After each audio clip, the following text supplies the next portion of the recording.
मनुष्य के मन और पैराशूट में यही समानता होती है कि यह दोनों तब काम करते हैं जब ये दोनों खुले होते हैं। तो इस वीडियो में कही गई बातों को खुले मन के साथ सुनिएगा। वक्त कब क्या रंग दिखाए हम नहीं जानते, वरना जिस राम को रात में राज्य मिलने वाला था उन्हें सुबह वनवास न मिलता। ये घटना इस बात का उदाहरण है कि चाहे मनुष्य हो या भगवान, हर किसी को कठिन परिस्थितियों का सामना करके जीवन में आगे बढ़ना पड़ता है। लोग भगवान की पूजा तो करते हैं, लेकिन कभी उनके चरित्र से अच्छी आदतें नहीं सीखते। इसलिए आज मैं आपको बताने वाला हूँ रामायण में बताई गई कुछ ऐसी बातें जो आपके लिए जानना बहुत जरूरी है। ये कोई धार्मिक वीडियो या प्रवचन नहीं है। आज के वीडियो में मैं आपको वह बातें बताने वाला हूँ जो आज के जमाने में आपको सही मार्गदर्शन देने में उतनी ही सक्षम है जितनी रामायण काल में हुआ करती थी। सबसे पहली बात तो भगवान श्री राम ने अपने जीवन काल में कभी कोई ग्रंथ नहीं लिखा और न ही उन्होंने कभी प्रवचन दिए। उन्होंने कभी खुद को ईश्वर का अवतार बताकर समाज से बुराइयां मिटाने का कभी कोई अभियान भी नहीं चलाया था, बल्कि उन्होंने अपना जीवन ऐसे बनाया ताकि लोग उनसे सीख सकें। अपने जीवन में आने वाली हर परेशानी और हर कठिनाई को उन्होंने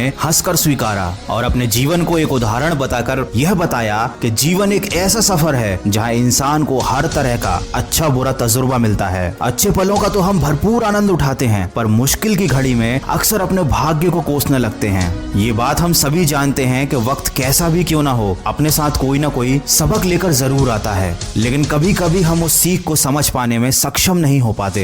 हम हमेशा अपने जीवन काल के उस समय में खोए रहते हैं, उससे उभर नहीं पाते जिसने हमें दुख दिया हो। हर इंसान अपने जीवन में आए अच्छे और बुरे वक्त को हमेशा याद रखता है, लेकिन इसका मतलब ये बिल्कुल नहीं है कि आप अपने बुरे वक्त को लेकर बैठे रहें, बल्कि आपका तो फर्ज यह बनता है कि आप अपने जीवन की मुश्किल घड़ियों से सीख लें और जिंदगी में आगे बढ़ें। रामायण से बात साफ साफ अंकित होती है कि दुख से बड़ा शत्रु कोई नहीं है। ये दुख व्यक्ति का साहस खत्म कर देता है, वह व्यक्ति की सीख को खत्म कर देता है और सब कुछ नष्ट कर देता है। कहने का तात्पर्य केवल इतना है कि हमेशा अपने आज में जीने का प्रयास करें, क्योंकि जो बीत गया वो कभी लौट कर नहीं आ सकता। लेकिन अगर आप उसके दुख में जीते रहेंगे तो जिंदगी में कभी कुछ हासिल नहीं कर पाएंगे। रामायण के अनुसार किसी भी मनुष्य में उसके हमेशा प्रगति करता है। ये शाश्वत सत्य है कि बोलने से पहले शब्द मनुष्य के वश में होते हैं, किंतु बोलने के बाद मनुष्य शब्दों के वश में हो जाता है। ये बोले गए शब्द एक ऐसी चीज है जिसकी वजह से इंसान या तो दिल में उतर जाता है या फिर दिल से उतर जाता है। इसलिए हमेशा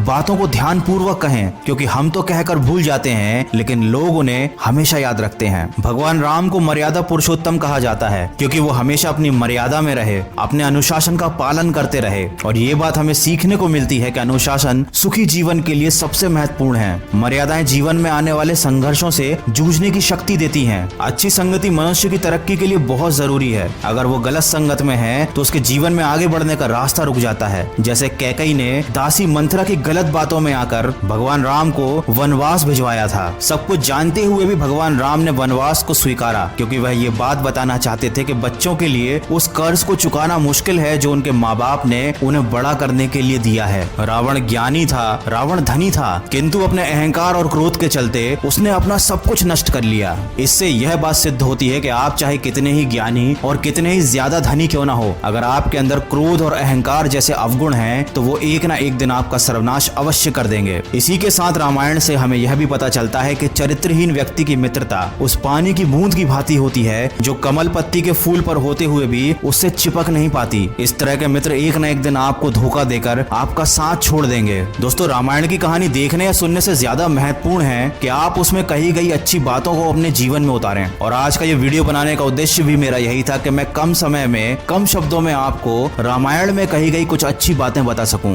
अगर मेरा ये प्रयास आपको पसंद आया है तो इस वीडियो को ज्यादा से ज्यादा शेयर कीजिए और सभी लोगों तक पहुंचाइए। दोस्तों, मनुष्य के जीवन में जो भी घटना घटित होती है उसमें कहीं ना कहीं उसकी भलाई छुपी होती है। ऐसी ही एक घटना की कहानी मैं आप लोगों के लिए लेकर आया हूँ।